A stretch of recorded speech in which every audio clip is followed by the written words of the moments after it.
objeto. SCP-1037 Clasificación del objeto. Instrumento Clasificación de contención. Euclid, anteriormente seguro, procedimientos especiales de contención, actualización. SCP-1037 debe ser contenido en un foso vertical de 40 metros de altura en el sitio 19.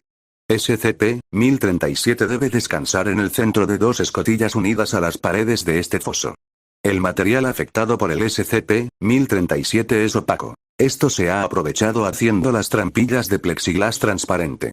Los láseres fijados al techo del foso de contención se conectarán con los sensores láser en la parte inferior alineados estratégicamente cerca de los bordes del foso.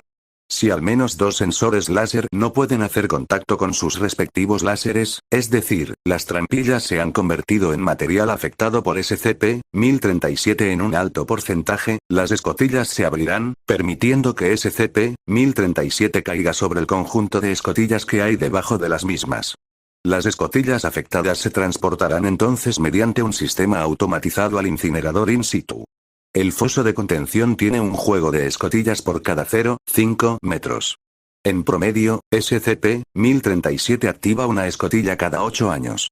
A su velocidad actual, este sistema de contención podrá contener SCP-1037 ininterrumpidamente hasta por lo menos 2627 EK en el caso de un corte de energía, una falla en la contención o cualquier otro evento que comprometa la capacidad del foso de contención primario para contener SCP-1037, se suspenderá en gelatina en un casillero de contención secundario hasta que el sistema de contención primario se repare.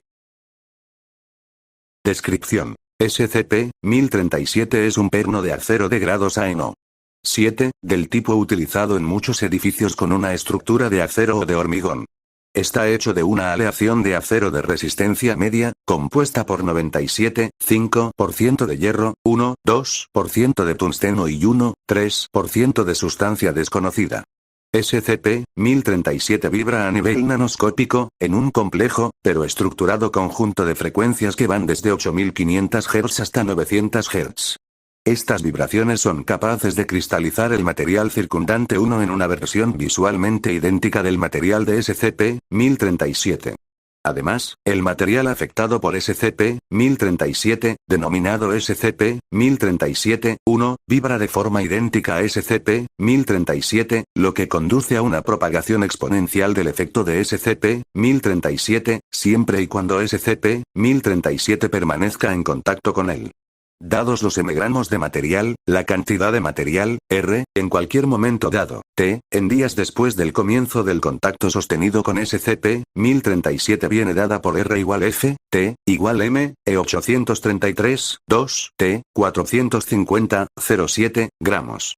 Sin embargo, SCP-1037-1 es mucho más frágil que el propio SCP-1037 o su contraparte no afectada.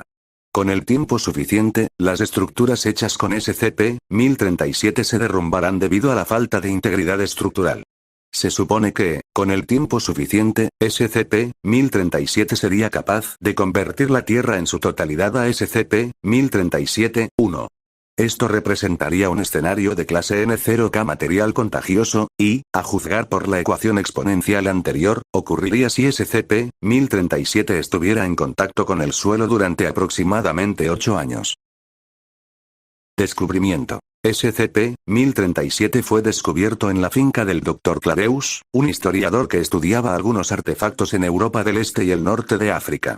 Después de su muerte en 1875, un abogado que inspeccionaba el patrimonio del Dr. Cladeus encontró SCP-1037 junto con numerosos artefactos relacionados con GRI 004, Iglesia del Dios Roto. SCP-1037 fue encontrado suspendido en un contenedor lleno de gelatina, y al momento del descubrimiento había convertido aproximadamente un cuarto de la gelatina a SCP-1037-1. Las entrevistas con los familiares del Dr. Cladeus indicaron que no habían sido informados de la existencia de SCP-1037. SCP-1037 fue originalmente contenido por la Iniciativa Estadounidense de Contención Segura antes de su fusión con la Fundación SCP. Usando los diarios del Dr. Cladeus, el origen de SCP-1037 fue rastreado a una cámara secreta en un sitio de excavación en Egipto.